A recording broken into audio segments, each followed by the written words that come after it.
మరి ఉత్తరం చూద్దామండి. మధుసూదన్ రావు కాకినాడ నుంచి రాస్తున్నారు. కార్తీక మాసంలో దీపారాధన మహాపుణ్యప్రదమని అంటారు, ఎందుకు తెలియజేయగలరు అంటూ రాస్తున్నారు. దీపం మనల్ని ఏమని పిలుస్తామంటే సర్వతమోపహం అని పిలుస్తాం. తమహ అంటే చీకటి. ఆ చీకటి అనేటువంటిది బయట ఉన్న లోపల ఉన్న చీకటి అజ్ఞానానికి ప్రతీక. ఎందుకని ఇక్కడ దీపం లేదనుకోండి, ఏముందో ఏమీ కనిపించదు. అంటే మనకు ఏది ఉందో తెలిస్తే అది ఇబ్బందికరమైనదైతే దాన్ని జయించడానికి, అనుకూలమైనదేంట్లయితే దాన్ని వినియోగించుకోవడానికి అవకాశం ఏర్పడుతుంది. కాబట్టి ఈ కాంతి అనేటువంటిది లోపలైనా బయటైనా కూడా జ్ఞానస్వరూపమైనది. జ్ఞానం అంటే మళ్ళీ ఆనందం. జ్ఞానం ఆనందం ఈ రెండిటి యొక్క ఏకత్వ రూపమే పరమాత్మ లక్షణం.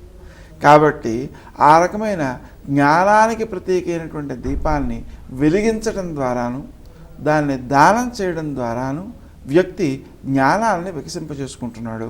కాబట్టి అది కార్తీక మాసంలో ఆ జ్ఞానానికి ప్రతీకగా నిలిచింది. అందువలనే మనకు ఈ సుబ్రహ్మణ్య స్వామిని కూడా ఏమని పిలిచారు? సుబ్రహ్మణ్య అంటే మంచి బ్రహ్మజ్ఞానము కలవాడు అని అర్థం. మంచి బ్రహ్మజ్ఞానం ఏంటి? చెడ్డ బ్రహ్మజ్ఞానం ఒకటి ఉంటుందా?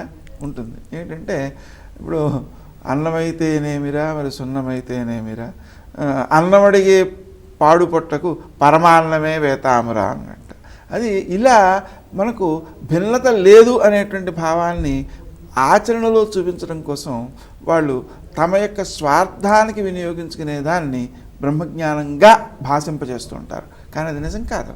ఎందుకంటే భావాద్వైతం సదాకార్యం అని చెప్పి భావంలో అద్వైతాన్ని చేయాలే తప్ప క్రియలో అద్వైతాన్ని కాదు. కాబట్టి మనకు బ్రహ్మజ్ఞానం అనేటువంటిది ఏదైతే ఉందో అది సిద్ధించడానికి దీపం అనేది ప్రతీక.